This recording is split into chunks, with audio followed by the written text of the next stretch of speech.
Fala família Novo Som, como vocês estão? Gente, chegamos no nosso último mês dessa temporada Podemos. Como disse na semana passada, eu estou muito feliz com o quanto aqueles que se permitiram cresceram nesse tempo. Ainda assim, nós estamos no último mês e não no último dia, né? Então temos muito a aprender ainda e nós vamos aprender. Hoje também é ceia, então é importante lembrar isso porque podemos passar um pouquinho do tempo e eu também quero te pedir para você já deixar as coisas organizadas aí na sua casa, para quando a gente for ceiar você poder já estar com tudo pronto e poder ceiar junto com a gente.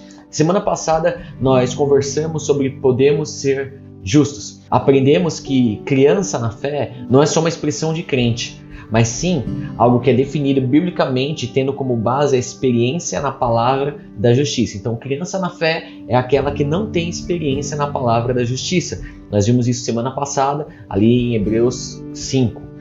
Se você não viu, se você não assistiu, se você não estava no presencial, tá no YouTube, o nome é Podemos Ser Justos, tá bom?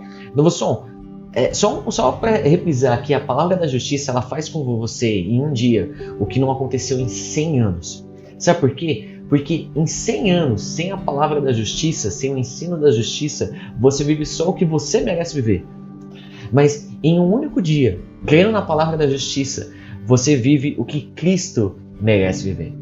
Nós só temos acesso à herança com Cristo. Precisa ficar claro que Jesus é a nossa justiça e não o que eu faço. E nele eu sou a justiça de Deus. Agora me responde uma coisa. O quanto que Jesus de fato merecia morrer a morte que ele morreu? Com certeza na sua cabeça você pensou, nada, Jesus não merecia. Então presta atenção, a mesma proporção que você acha que ele não merecia morrer, essa é a mesma proporção que agora, nele, você merece a vida que ele tem. Gente, viver a vida que Cristo tem não é mais algo imerecido. Por causa dele, do sacrifício dele, nele, nós agora merecemos. Mas presta atenção, nós não merecemos porque somos bons, nós não merecemos por causa da nossa obediência a regras, à lei, não merecemos por causa das nossas obras, mas merecemos por causa da obra consumada na cruz através de Jesus. Isso é a justiça de Deus. Gente, quando você entende que Cristo é sua justiça, sabe aquela pessoa que você está magoado com ela? Cristo é a justiça. Só que ele não é a justiça que vai punir ela porque ela te deixou tite. Ele é a justiça que te incentiva, que incentiva você a amar ela como se ela merecesse o seu amor. A justiça de Deus, ela muda tudo. Eu quero, antes da gente começar a ler com vocês, Romanos capítulo 1, para a gente poder entrar no que eu quero conversar com vocês hoje. Romanos 1, versículo 16. Eu não me envergonho do Evangelho, pois ele é o poder de Deus para salvar todos os que creem, primeiro os judeus e também os não-judeus. Versículo 17. Pois o Evangelho, como é que Deus nos aceita? É por meio da fé, do começo ao fim. Como dizem as Escrituras Sagradas, viverá aquele que, por meio da fé, é aceito por Deus. Feche seus olhos, Pai, obrigado por esse momento que nós estamos tendo aqui através desse podcast. Pai, que o seu espírito de sabedoria e de revelação venha nos trazer o pleno entendimento da verdade que o Senhor quer revelar a nós como corpo, como igreja, nesse momento em que cada um aqui possa estar assistindo esse áudio, esse podcast. Que o Senhor venha transmitir as suas verdades, que não venham ser as minhas palavras, porque as palavras por si só, elas podem matar, mas a sua palavra, ela traz vida e ela traz vida em abundância. Então que a tua palavra venha nos convencer da verdade, venha nos convencer daquilo que o Senhor preparou para nós desde o princípio. Que esse novo som que ecoa desde a eternidade tem nos alcançado, venha nos fazer romper, venha nos fazer ir além daquilo que nós já chegamos, cumprindo o propósito que o Senhor já havia predestinado a nós. Pai, obrigado por este momento, que o Senhor tenha liberdade, é isso que eu te peço, eu te agradeço, em nome de Jesus. Amém. Gente, o que eu quero conversar com vocês hoje, o tema do que eu quero conversar com vocês hoje é podemos ser aceitos. Você não é aceito por Deus porque você se comporta do jeito que você ou alguém acha certo. Você é aceito porque crê em Cristo, você crê na justiça de Deus. Isso é quem você é. Não tem... Gente, na verdade, escuta. Não dá para explicar verdades espirituais para gente que não é espiritual. O que eu tô te falando aqui é pro seu espírito. É pro seu espírito. Gente, eu sei que às vezes a nossa mente ela quer ir contra isso. Porque não pode ser tão simples. A gente acha que tudo tem que ser complicado, a vida tem que ser difícil, as coisas precisam ser complexas. Mas como ele mexe, eu repito, Salomão ali em Eclesiastes 7, ele falou, cara, se tem uma coisa que eu entendi na vida é que a vida é fácil. A vida é simples. Deus nos fez simples e direitos, mas nós complicamos tudo. Então, não é para ser difícil. Nós gostamos de complicar, mas não é para ser difícil. Parece loucura, mas nós precisamos ser conduzidos pelo Espírito de Deus. Olha só o que Paulo ele escreve aos Coríntios, no primeiro capítulo, 1 Coríntios capítulo 1, versículo 18. Vamos lendo. 1 Coríntios 1, 18. De fato, a mensagem da morte de Cristo na cruz ela é loucura para os que estão se perdendo. Mas para nós, que estamos sendo salvos, é o poder de Deus. Pois as Escrituras Sagradas dizem, eu destruirei a sabedoria dos sábios e eu acabarei com o conhecimento dos instruídos. Então, o que poderão dizer os sábios e os instruídos? O que vão dizer os grandes oradores deste mundo? Deus tem mostrado que a sabedoria desse mundo é loucura. Pois Deus, na sua sabedoria, não deixou que os seres humanos conhecessem por meio da sabedoria deles. Pelo contrário, resolveu salvar aqueles que creem e fez isso por meio da mensagem que anunciamos, a qual é chamada de louca. Os judeus pedem milagres como prova. Os não-judeus procuram sabedoria. Mas nós anunciamos Cristo e esse crucificado, uma mensagem que para os judeus é uma ofensa e para os não-judeus é uma loucura, mas para aqueles que Deus tem chamado, tanto judeu como não-judeu, Cristo é o poder de Deus e a sabedoria de Deus. Gente, me arrepio, velho, você é doido. A verdade do Evangelho, ela sempre foi insana, ela sempre foi um escândalo. O Evangelho não foi feito para ser entendido através da mente natural. O Evangelho se entende através da fé.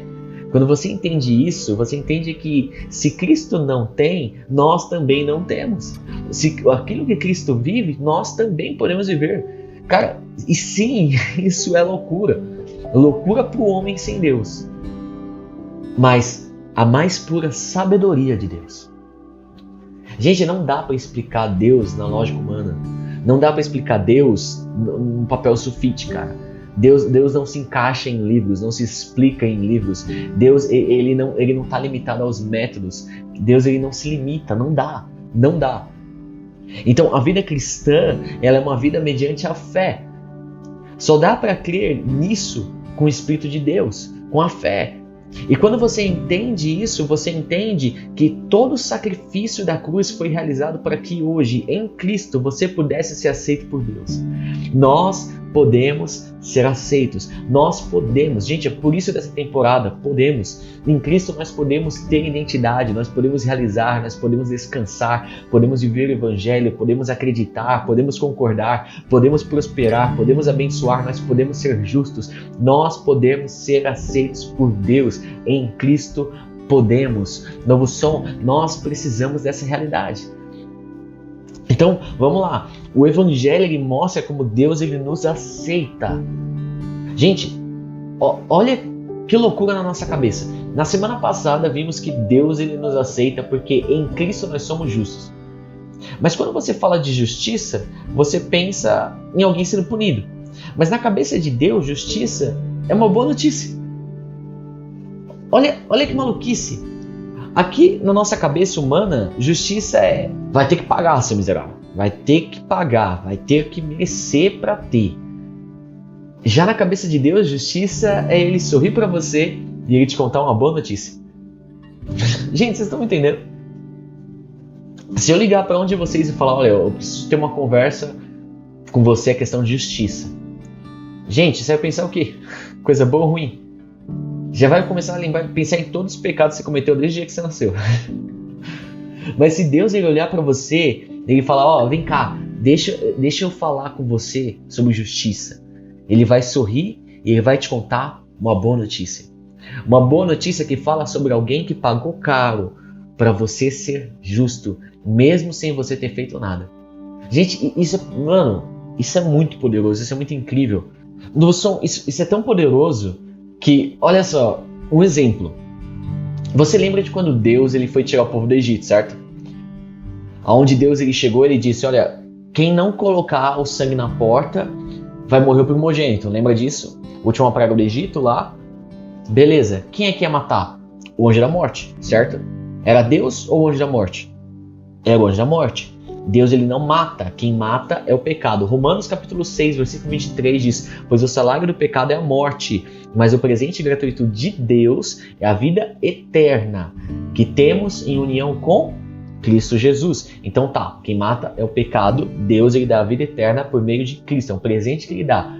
O salário do pecado é a morte, o pecado mata, Deus ele dá vida em abundância. Jesus disse, eu vim para que tenham vida e tenham vida em abundância, João 10. E aí ele disse ali em João 3,16, ele fala um texto muito conhecido, porque Deus amou o mundo tanto que deu seu único filho para que todo aquele que nele crê não morra, mas tenha vida eterna. Aí o versículo 17 ele diz o seguinte, pois Deus mandou o seu filho para salvar o mundo e não para julgar. Então, o desejo de Deus é salvar e dar vida, certo? O desejo do pecado é condenar e matar. O pecado mata. Então, presta atenção. Deus, ele olha e fala, o anjo da morte vai passar e quem não tiver o sangue na porta vai morrer. Agora, pense comigo. Imagina que existem 3 casas, tá? Imagina aí onde você está. 3 casas. As 3 casas têm o sangue na porta. As 3 casas passaram. Mas a primeira casa, tá todo mundo preocupado. A mãe abraça o filho mais velho e fala, meu filho, você tá se comportando bem com Deus? Gente, o sangue tá na porta, tá? O sangue tá na porta. Ela abraça o menino e fala, você tá se comportando bem com Deus? Você não quer se reconciliar com Jesus hoje, não? Você não tá sendo nenhum filho pródigo, né? Pelo amor de Deus. Aí a mãe abraça o filho como se fosse a última vez, abraça bem forte. Gente, mas o sangue tá na porta. Só que mesmo com o sangue na porta, ela continua preocupada, ela continua ansiosa, ela continua com medo. Só que a Bíblia fala lá em Provérbios que a preocupação ela adoece os ossos. A preocupação ela enfraquece o corpo. Mas essa é a situação da primeira casa. O sangue está na porta e mesmo assim, lá dentro, as pessoas continuam preocupadas. A segunda casa também tem sangue na porta. E aí a esposa olha pro marido, o marido olha pra esposa, os dois olham pro filho mais velho, e aí um fala, pô, tu quer saber? Vamos meter uma campanha aqui? Vamos fazer uma campanha, porque vai que na hora que passa, esse tal anjo da morte não vê o sangue. É melhor prevenir do que remediar, né? Porque se ele não vê o sangue, ele vai ver que a gente é crente. E aí ele não vai matar o nosso filho. A segunda casa está dizendo, o que a gente pode fazer para ficar ainda mais protegido? Vai que esse sangue não é tão bom assim. Então, o que eu posso fazer? O que a gente pode fazer para ter menos risco de morrer? Gente, o sangue está na porta. Mas a pessoa está doida para fazer uma coisa a mais, porque, na verdade, no fundo, não acredita que o sangue é suficiente. Essa é a segunda casa. Então, a primeira casa, o sangue está na porta, mas mesmo o sangue na porta, está preocupado. Por quê? Porque no fundo não confia que o sangue é suficiente.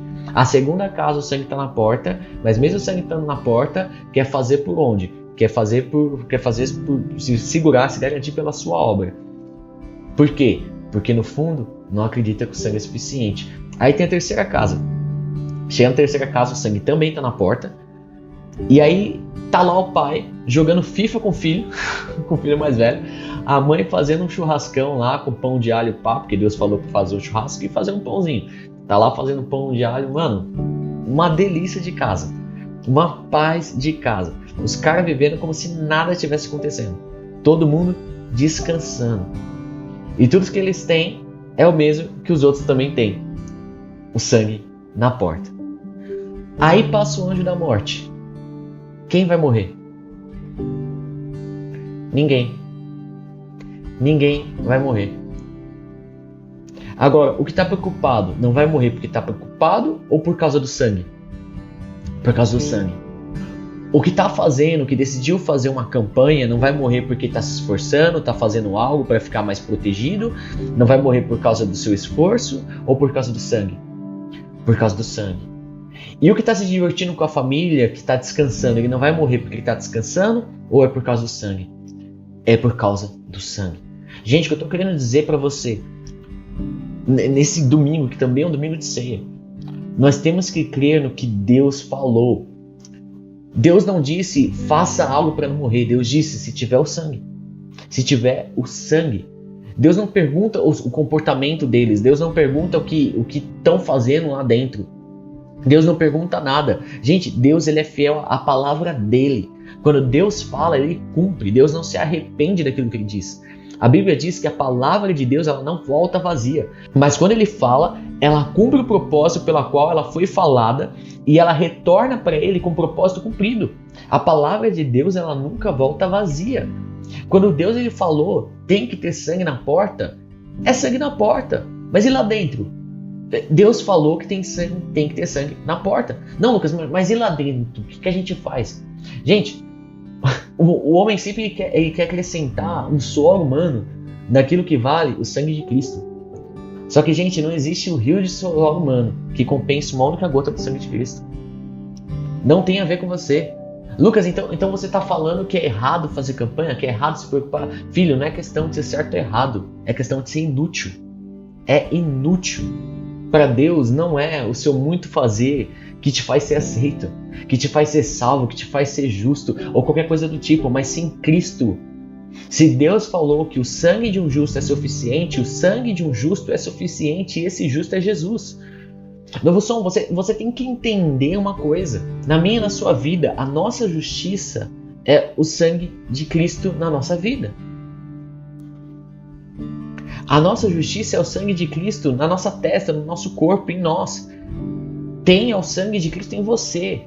Porque não existe nada que você possa fazer para se tornar mais justo. Porque você não é justo pelo que você faz dentro de casa.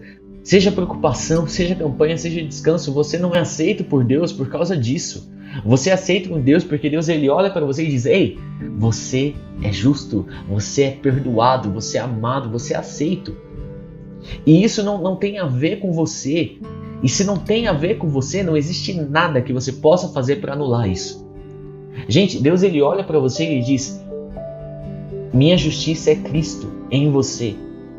E isso é imutável. Gente, da mesma forma que não existia nada que poderíamos fazer para deixarmos de ser da natureza de Adão, agora que nós estamos em Cristo, não existe nada que possamos fazer para deixar de sermos da natureza de Cristo. Não tem como, gente, é impossível. Gente, se em Adão a humanidade foi totalmente destituída de Deus, a Bíblia fala que todos pecaram e foram destituídos da glória de Deus. Se em Adão, por causa do pecado de Adão, toda a humanidade foi destituída, foi separada, em Cristo, você é muito mais do que restituído. Você não é só restituído. Romanos capítulo 5, versículo 19, vamos ler isso aqui. Romanos 5, versículo 19. E assim como muitos seres humanos se tornaram pecadores por causa da desobediência de um só homem, esse um só homem foi Adão, assim também muitos serão aceitos por Deus por causa da obediência de um único homem, e esse homem é Jesus. Versículo 20. A lei veio para aumentar o mal, mas onde abundou o pecado, onde aumentou o pecado, a graça de Deus aumentou muito mais ainda.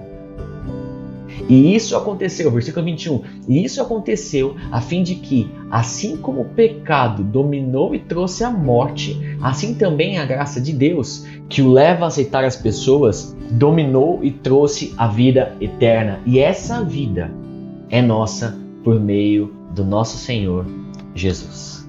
Gente, meu Deus, gente, nunca mais dê mais poder para a desobediência de Adão do que para a obediência de Cristo. Na obediência de Cristo, o ser humano que está nele foi mais do que restituído. Gente, a sua carne agora é a carne dele. O seu osso agora é o osso dele. O seu sangue, o sangue que corre dentro de você é o mesmo sangue de Jesus. Gente, não fale sobre você aquilo que Adão falaria sobre ele. Fale sobre você aquilo que Cristo fala sobre Ele mesmo. E quando Ele olha para Ele não fala em injustiça, Ele não fala em enfermidade, Ele não fala em escassez, Ele fala aquilo que existe em seu reino. E o seu reino é um reino de justiça, paz e alegria. Justiça, paz e alegria. O reino de Deus não é comida nem bebida, mas justiça, paz e alegria. Justiça, paz e alegria. Justiça, paz e alegria. Falar o que Deus fala para viver o que Deus vive. Gente, é isso. É por causa disso que nós ceiamos. Eu quero te convidar aí onde você está a já pegar os seus condimentos da ceia, a organizar as coisas aí na sua casa. É por causa disso. Por causa disso que nós ceiamos. É por esse motivo que ceiamos. Não porque somos justos por nós mesmos, pelo que fazemos ou pelo que deixamos de fazer, porque se fosse só por isso, então nós nunca seríamos. Não fomos aceitos por Deus por causa disso. A Bíblia fala que um belo dia Deus ele olhou do céu e procurou um único homem justo e ele não encontrou ninguém. Então ele enviou Jesus, o único que era realmente justo, para que através dele, hoje, o Pai pudesse olhar para mim e para você, pudesse olhar para nós, e ao olhar para nós, ele visse uma nação de pessoas justas, um reino de sacerdotes. Nós ceiamos porque pela graça nós somos salvos, mas para ele não foi de graça. Ele pagou o preço do meu e do seu pecado. Ele foi tido como injusto, ele foi tido como pecador, ele foi separado do Pai, para que hoje eu e você pudéssemos juntos sermos tidos como justos, santos e aceitos. Nós podemos ser aceitos. E por esse motivo, Jesus disse que em todas as vezes que nós nos reuníssemos em memória dele, fosse um momento de alegria, fosse um momento onde nós pudéssemos ceiar alegres, felizes, compartilhando Cristo, compartilhando a fé, compartilhando a graça. E por isso hoje, aí no seu lugar, eu quero te convidar a cear. Quero te convidar a pegar aí os mantimentos da ceia. Quero orar com você.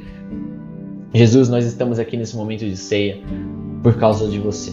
Nós estamos aqui nesse momento de ceia por causa do seu sacrifício. Nós estamos aqui nesse momento de ceia porque você nos permitiu sermos aceitos pelo Pai. Você nos permitiu sermos justos.